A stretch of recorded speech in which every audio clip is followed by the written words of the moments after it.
अवधूत चिंतन श्री गुरुदेव दत्त श्री स्वामी समर्थ स्वामी कृपा लाईफ चॅनलवर तुम्हा सर्वांचं खूप खूप स्वागत। आपण सर्व स्वामी भक्तांसाठी लवकरच खूप असा महत्त्वाचा दिवस येत आहे।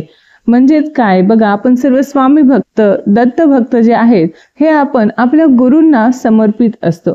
आपल्या गुरूंच्या चरणी आपल्याला कायम शरण राहावे अशी आपली इच्छा असते आणि अशा पवित्र अशा गुरु शिष्य या नात्याला साजरे करण्यासाठीचा दिवस लवकरच येत आहे, म्हणजेच गुरुपौर्णिमा।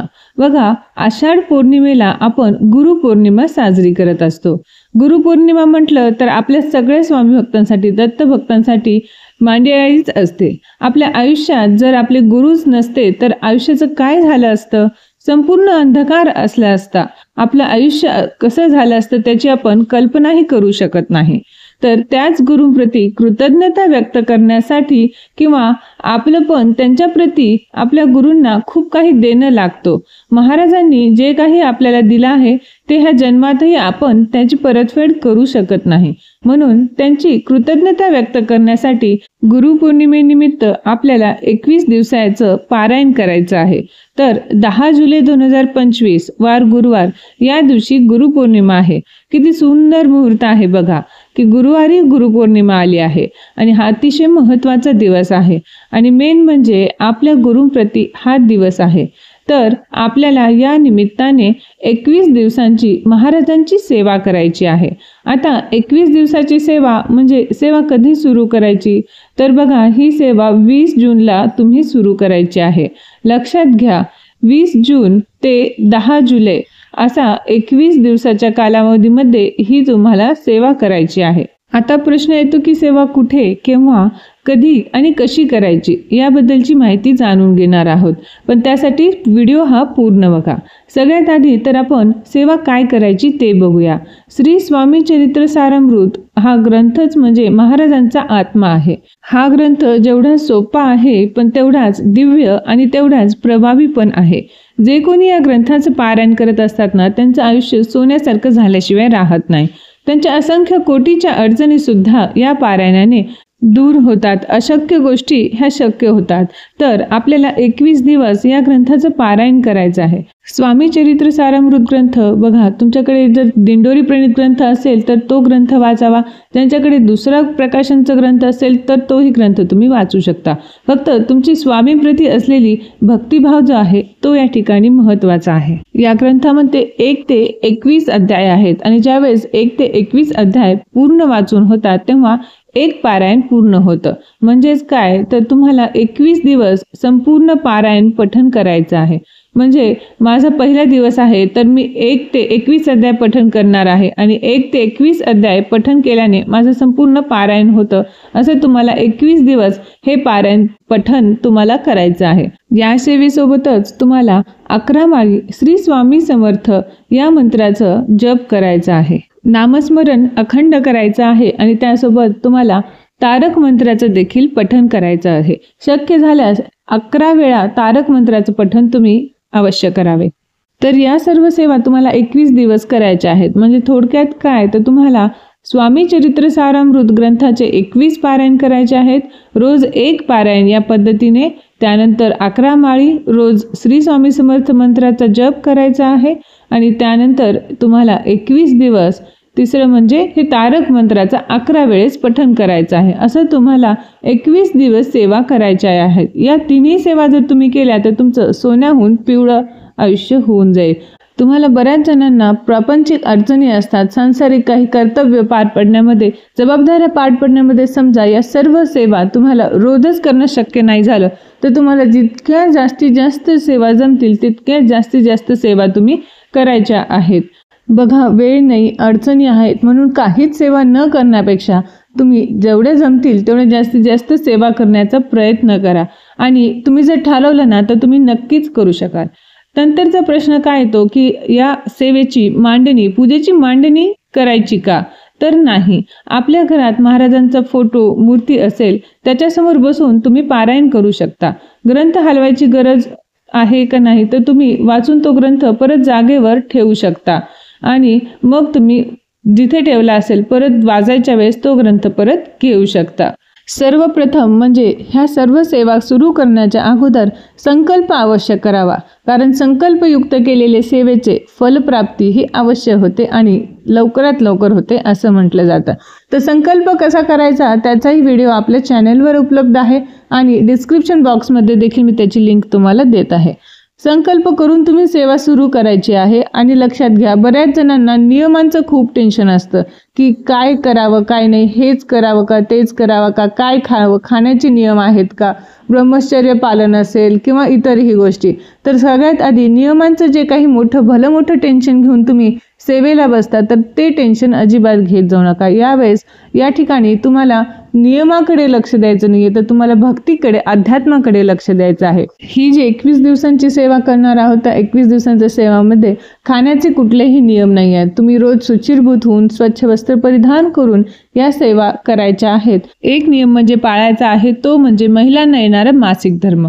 बघा, महिलांना मासिक धर्म येतोच. फार कमी महिला आहेत ज्यांच्या 20 तारखेच्या आधी मासिक धर्म होऊन जाईल.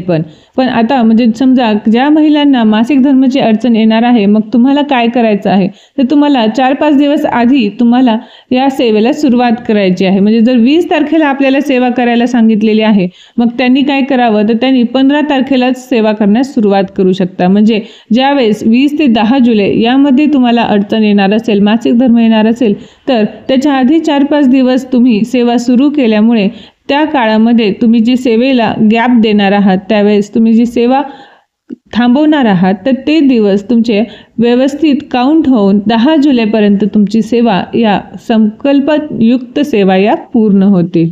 मासिक धर्मातील 4 दिवस नामस्मरणाशिवाय कुठलीही सेवा करायची नसते. आणि नंतर 5व्या दिवशी तुम्ही अगदी डोक्यावरून नाहून घेऊन, केस धुवून, स्वच्छ आंघोळ करून परत पूजेस सुरुवात करू शकता. त्यावेळेस गोमूत्र थोडंसं अंगावर, हातावर शिंपडून घ्यायचं आणि मग परत तुमच्या या सेवेला सुरुवात करायची. गुरुपौर्णिमेनिमित्त आपण जी ही 21 दिवसांची सेवा करणार आहोत तर ती 20 जून पासून 10 जुलैपर्यंतची आहे. पण तुम्ही जरा 2-4 दिवस आधीच सुरुवात करा या सेवेला. कारण काय माहिती का, एखादा दिवस असा होऊ शकतो की त्या दिवशी दुसरं काही काम लागलं, बाहेरचं काम आलं, काही इमर्जन्सी आली, काही दुखणं खुपणं असलं, तर अशा वेळी एखाद्या दिवशी काय होतं, सेवा होऊ शकली नाही असं होऊ शकतं. मग अशा वेळी आपलं संकल्पयुक्त 21 पारायणाची किंवा 21 दिवसांची सेवा ही खंडित होऊन जाते. तर तसं होऊ नये म्हणून काय करायचं तर जरा आधीच तुम्ही या सेवेला सुरुवात करा. कसं आहे, आपण 21 पारायणे करणार आहोत, परंतु समजा एखादे 2-3 एक्स्ट्रा झाले तरी काही हरकत नाही, चांगलंच आहे, परंतु त्याच्यापेक्षा कमी होऊ नये. मग तशासाठी आपण प्रिकॉशन म्हणून अगोदरच या सेवेला सुरुवात करा. तर मी तर म्हणेन, ज्या दिवशी तुम्ही हा व्हिडिओ पाहत असाल ना, तर त्या दिवशी देखील तुम्ही या सेवेला सुरुवात केली तर चांगलंच आहे. काही जणांचे प्रश्न असतात की एखाद्या दिवशी 2दा पारायण केलं तर चालतं का, तर हरकत नाही. किंवा 21 पारायण आहेत तर आम्ही एका दिवशी 2दा पारायण करू शकतो का, किंवा एखाद्या दिवशी 3-4 पारायण करू शकतात का. तर मला विशेष वाटतं की पारायण करणं म्हणजे फक्त ओळीवर बोट ठेवून संपवण्यासाठी फास्ट वाचणं की असं नसतं. तर त्या पारायणातील, त्या अध्यायातील प्रत्येक ओळ, तुम्ही प्रत्येक शब्द हा लक्ष ठेवून वाचायचा असतो. प्रत्येक अध्याय काही ना काही शिकवतो. प्रत्येक अध्याय जेव्हा पठण करत असता, जेव्हा तुम्ही वाचन करत असता, तेव्हा त्याच्यात आपण महाराज जेव्हा होते तेव्हा काय लीला घडल्या असतील, त्यावेळेस भक्तांना किती अद्भुत असे लीला पाहण्यास भेटल्या, तर त्याचा साक्षीदार तुम्हाला बनायचं आहे. आणि तशा प्रकारे तुम्ही ग्रंथाचे पारायण करायचे असते. बघा, जर तुम्ही व्यवस्थित 2दा पारायण असं घाईघाई न करता करू शकत असाल आणि जर तुमची इच्छा असेल, वेळही असेल, तर तुम्ही सकाळी 1 संध्याकाळी 1 पारायण करू शकता. तुम्ही अगदी दिवसभरात कधीही पारायण सेवा करू शकता. फक्त 12 ते 12:30 या दरम्यान, यामध्ये तुम्हाला सेवा करायच्या नाही आहेत. कारण 12 ते 12:30 ही दुपारची जी वेळ आहे तर ती महाराजांची माधुकरी खाण्याची, भिक्षा मागण्याची वेळ असते. त्यामुळे त्या काळामध्ये तुम्ही सेवा करायची नाही. बाकी तुम्ही दिवसभरात कधीही सेवा करू शकता. शक्य तितक्या जास्तीत जास्त सकाळी उठून लवकरात लवकर उठून तुम्ही केलेल्या ज्या सेवा आहेत त्या जास्त चांगल्या राहतील. पण जर जमतच नसेल, नोकरी असेल, सकाळी डबा, शाळेचा डबा वगैरे तुमच्याकडे असे बरेच जबाबदार असतील तर काही हरकत नाही. तुम्ही संध्याकाळी रात्री सुद्धा सेवा करू शकता. वेळेचं बंधन नाहीये. फक्त तुम्ही किती भक्तिभावाने, श्रद्धेने आणि निष्ठेने सेवा करताना ते खूप महत्त्वाचं असतं. दुसरा प्रश्न येतो की या सेवेचं उद्यापन कसं करायचं. तर ज्या वेळेस गुरुपौर्णिमेच्या एक 8-10 दिवस अगोदर तुम्हाला त्या संदर्भात व्हिडिओ आपल्या चॅनलवर उपलब्ध होऊन जाईल. परंतु लक्षात घ्या, मग तुम्हाला ह्या सेवा सुरू करताना सर्वात आधी संकल्प करायचा आहे.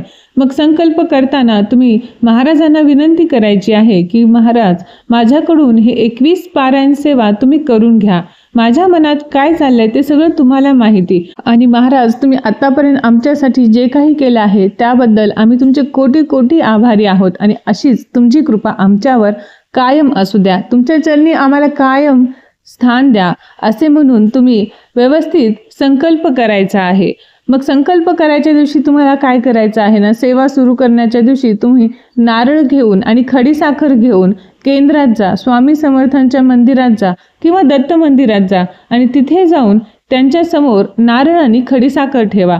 जर तुम्हाला जाणं शक्य नसेल तर घरीच तुमच्या घरामध्ये जे स्वामींचे, महाराजांचे फोटो असेल, मूर्ती असेल तर त्यांच्या समोर देखील तुम्ही नारळ आणि खडीसाखर ठेवून संकल्प करू शकता. महाराजांशी तुम्ही बोलत राहा, संवाद साधत राहा. महाराज आपलं सर्व लक्ष देऊन ऐकत असतात. त्यांचं तुमच्या म्हणण्याकडे बारीक लक्ष असतं. बघा, तुम्हाला जर खूपच संकटात असाल, परेशानी असेल तर तुम्ही महाराजांना सांगा, त्यांना बोला, त्यांच्या पुढे रडा, तुमचं मन त्या ठिकाणी मोकळं करा. त्याने काय होणार तर तुमचं मन एकदम हलकं होऊन जातं, मोकळं होतं आणि मग पटकन तुम्ही सेवेला लागा. आणि सेवा करताना पूर्णपणे निश्चिंत होऊन जावा. सर्व काही महाराजांवर सोडून द्या. महाराज तुम्हीच सर्व बघून घ्या. मग या विश्वासाने तुम्ही जेव्हा सेवेला सुरुवात कराल ना, तर त्यावेळेस तुम्हाला सेवा करताना कसलंही दडपण मनावर राहणार नाही. होऊ शकतं मन थोडंसं विचलित होईल, तुमचे जे प्रश्न आहेत ते तुमच्या डोक्यात येतील. होऊ शकतं की तुम्हाला परत परत असलेल्या संकटांची तुम्हाला आठवण येईल. परंतु तितक्याच जास्त जोराने ज्यावेळेस तुम्ही स्वामींवर, महाराजांवर विश्वास ठेवाल आणि मी स्वामी तुमच्या प्रती केलेली ही सेवा आहे, ती सेवा तुम्ही कृपया स्वीकार करून घ्या आणि मला पूर्ण विश्वास आहे की तुम्ही या सर्व अडचणीतून मला मार्ग काढून द्याल. हा विश्वास ठेवून जेव्हा तुम्ही सेवा कराल ना, तर सेवेचा आनंद जो असेल तो वेगळाच असेल. आणि महाराज सर्व पाहून घेतील या विश्वासाने तुमचे मनोधैर्यही वाढेल, तुमचा आत्मविश्वास वाढेल आणि संकटाला सामोरे जाण्याची तुम्हाला शक्ती मिळेल. आणि मग स्वामी तर आहेतच, ते तुम्हाला संकटातून अलगद वाचवतील, यात काही शंकाच नाही. आणि शक्य झालं तर महाराजांकडे काहीही न मागता देखील तुम्ही फक्त महाराजांना विनंती करायची की महाराज, तुम्ही माझ्याकडून ही 21 दिवसांची सेवा निर्विघ्नपणे पार पाडून घ्या, माझ्याकडून या सेवा करून घ्या आणि कायम तुमची कृपादृष्टी माझ्यावर ठेवा. हाही संकल्प करून तुम्ही सेवेला सुरुवात करू शकता. कारण आपण जे मागतो त्यापेक्षा आपल्यासाठी जे योग्य आहे ते महाराज आपल्याला देत असतात. आपण सर्व असंख्य स्वामी भक्तांनी मिळून या 21 दिवसामध्ये सामूहिक सेवा या करायच्या आहेत. बघा, स्वामी हे सर्वांना सगळं देतात, सगळ्यांना सगळं देतात, परंतु योग्य वेळ आल्यानंतर अगदी व्याजसकट तुम्हाला सगळं भेटेल. फक्त तेवढा संयम तुम्ही ठेवायला हवा आणि तितक्याच भक्ती आणि विश्वासाने तुम्ही महाराजांची सेवा करायची आहे. लक्षात घ्या, एका रात्रीतून चमत्कार होणार नाहीये, एका रात्रीतून सगळं बदलणार नाहीये. कारण त्यामागे तुमचे पूर्वजन्मीचे जे काही प्रारब्ध आहेत, भोग आहेत, वाईट कर्माचे पाप आहेत, ते त्याचे कारण असते. मग या जन्मात, पूर्वजन्माचं आपण टाळू शकत नाही, तर या जन्मात लक्षात घ्या, तुम्ही सर्वप्रथम मांसाहार पूर्णपणे बंद करायचा आहे, अगदी पूर्णपणे बंद करायचा आहे. त्याच्याशिवाय तुम्हाला स्वामींच्या आणि दत्त महाराजांच्या भक्ती मार्गामध्ये एंट्री भेटणार नाहीये. समजा पूर्वजन्माचे आपले 1 किलोचे पाप असेल आणि आपण या जन्मामध्ये पावशेर सेवा करून लगेच आपल्याला पाहिजे ती इच्छा आपली भेटेल, पूर्ण होईल असं आहे का? तर असं होत नसतं. तुम्हाला जास्त सेवा तर वाढवावी लागतीलच, तसेच या जन्मात तुमच्याकडून काही पाप होणार नाहीये याचीही तेवढीच काळजी घ्यायची आहे. कर्म चांगले ठेवायचे आहेत आणि अशाच व्यक्तींच्या मागे हे गुरूंचे पाठबळ कायम लाभत असते. आणि ज्यांच्या पाठीशी गुरुबळ असते ना, त्यांचं कोणी काहीच वाईट करू शकत नाही. चला तर मग सर्व शिष्यांनी आपल्या गुरूंच्या चरणी भक्ती सेवेचे पुष्प अर्पण करूयात आणि गुरु पौर्णिमा अगदी उत्साहाने साजरी करूयात. श्री स्वामी समर्थ. जय जय स्वामी समर्थ.